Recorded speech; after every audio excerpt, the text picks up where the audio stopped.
membersihkan kolam dengan sistem sifon ala rumah kita Lubuk Linggau.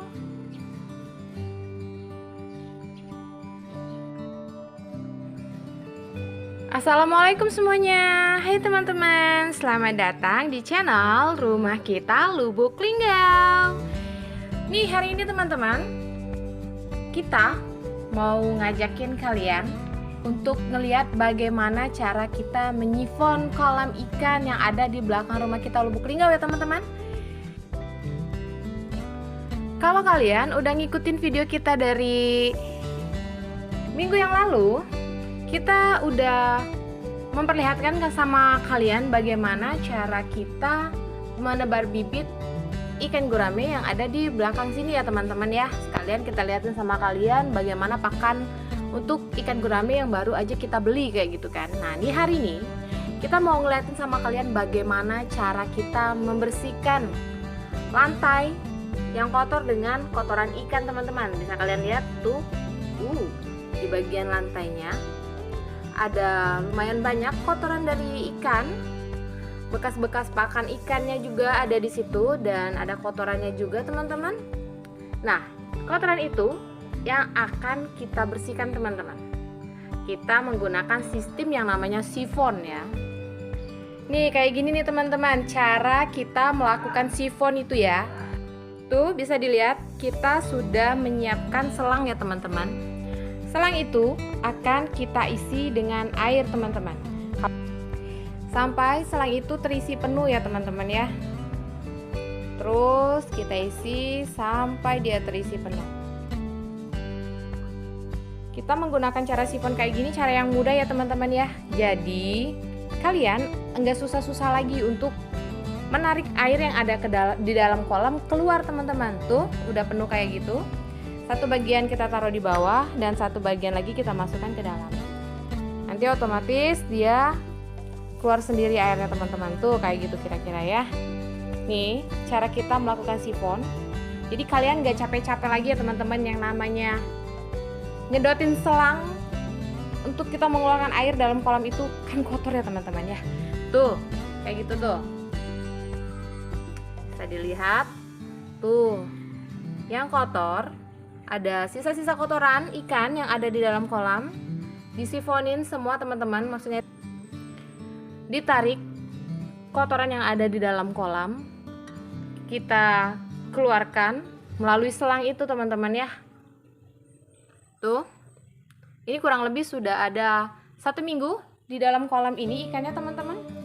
Pelet yang kita gunakan dari pertama kita tebar bibit yaitu pelet PF 800 ya, yang mengandung protein tinggi untuk ikan kita teman-teman.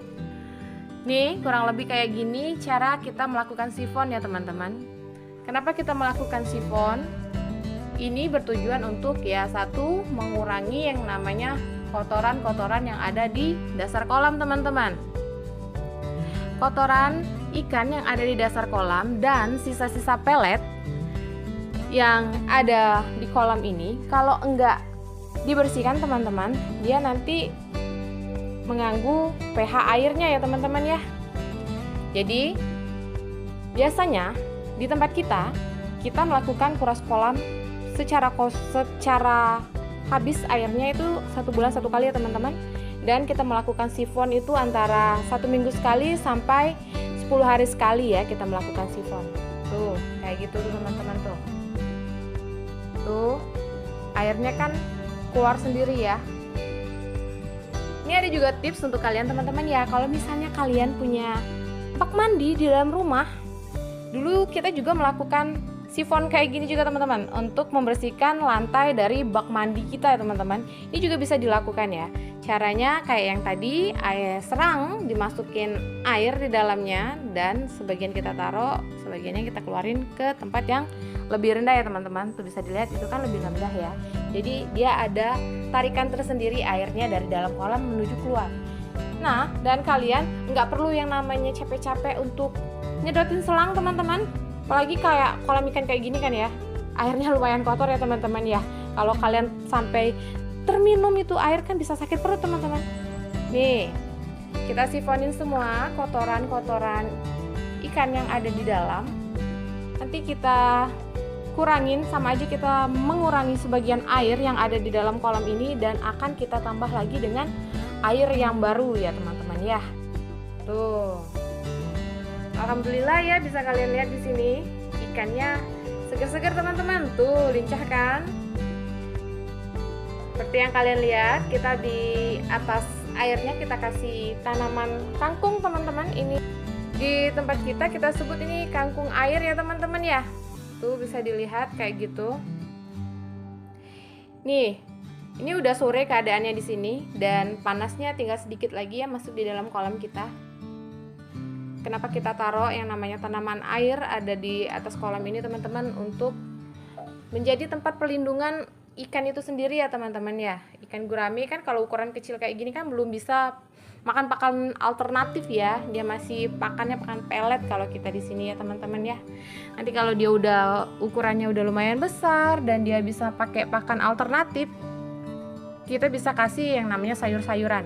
Nah, dan harus kalian ingat teman-teman ya, sayuran yang kita kasih makan untuk ikan kita itu adalah sayuran yang masih mentah teman-teman ya, bukan sayuran yang sudah kita masak ya teman-teman.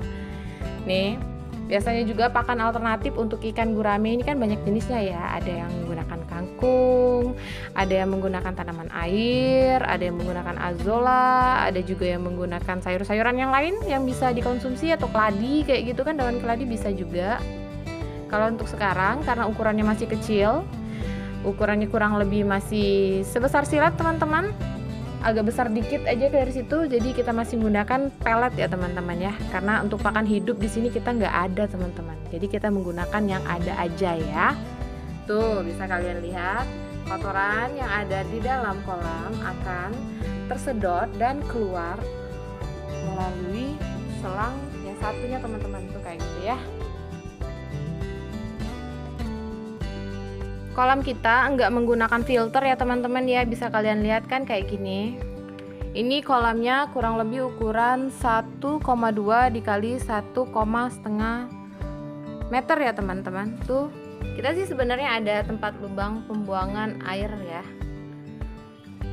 Ini berfungsi untuk membuang air yang masuk berlebihan ke dalam kolam kita teman-teman. Bisa kalian lihat ya, kolam kita ini kan adalah kolam terbuka ya teman-teman. Kalau kolam terbuka otomatis air hujannya masuk langsung ke dalam kolam teman-teman. Di saat hujan yang deras dan debit air yang ada di dalam kolam kita ini menjadi banyak, nah itulah gunanya kita menggunakan yang namanya pipa tempat pembuangan air yang berlebih di dalam kolam teman-teman ya.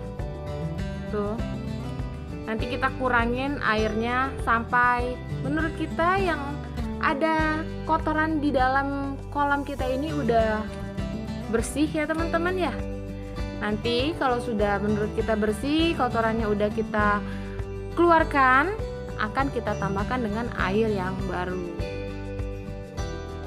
Nah, kayak gitu tuh teman-teman, kurang lebih ya udah ada seminggu usianya di dalam kolam kita teman-teman. Tuh, kayak gitu tuh.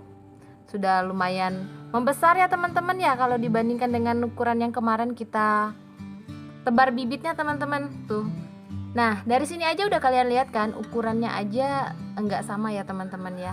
Kalau ikannya kuat makan, dia pasti lebih besar badannya daripada yang makannya enggak terlalu banyak ya. Tuh, kita menggunakan pelet PF 800 selama 1 minggu, dan sebelah sana banyak tuh teman-teman tuh. Tuh, guramenya yang berjenis soang ya teman-teman ya, yang ada di sini. Nih kayak gini. Ini udah, menurut kita ini udah lumayan bersih ya teman-teman ya di bagian dasar kolamnya.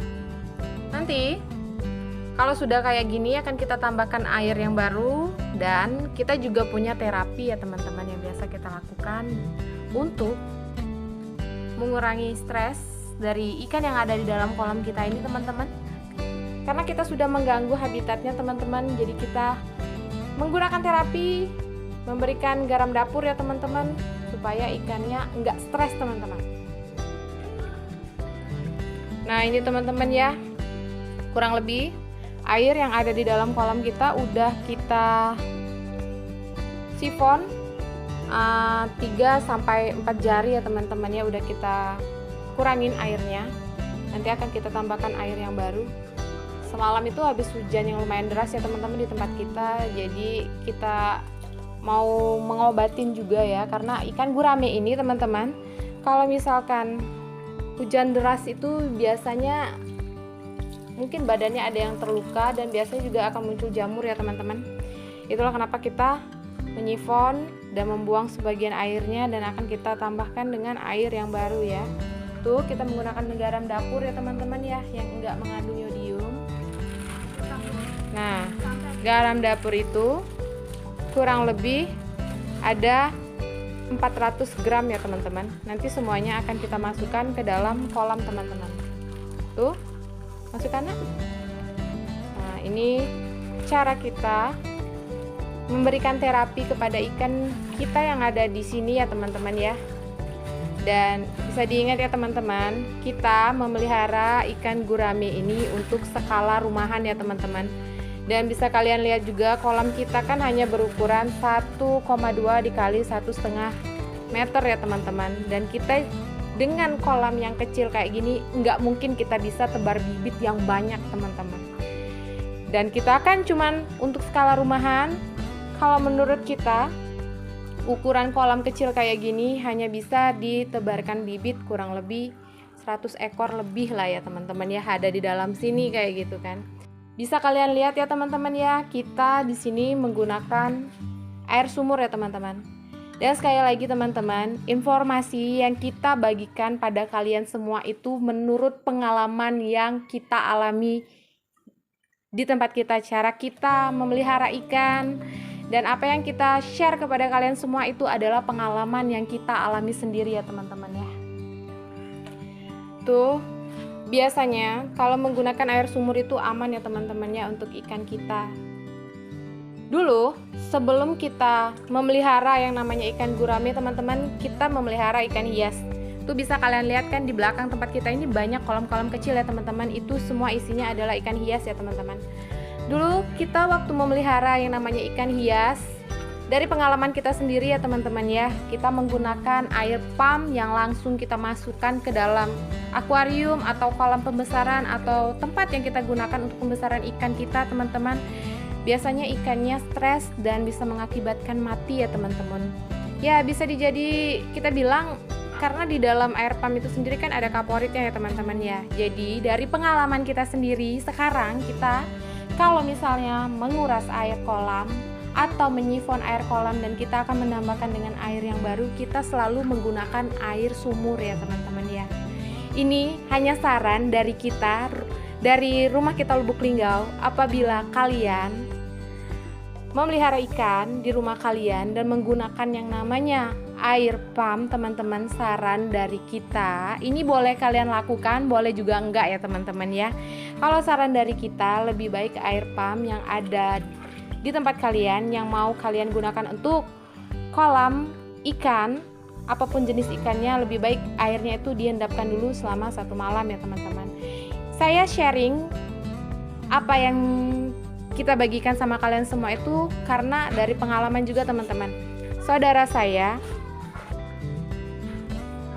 memelihara ikan teman-teman. Mungkin kalau kalian mengikuti channel kita dari video-video kita sebelumnya, saya pernah sharing sama kalian tentang ikan patin dan ikan lele ya teman-teman ya. Nah itu saudara saya sendiri petani ikan itu teman-teman, dan dari pengalaman pribadi juga mereka di sana menggunakan yang namanya air pump untuk kolam pembesaran bibit ya, pembesaran bibit bukan pembesaran ikannya teman-teman.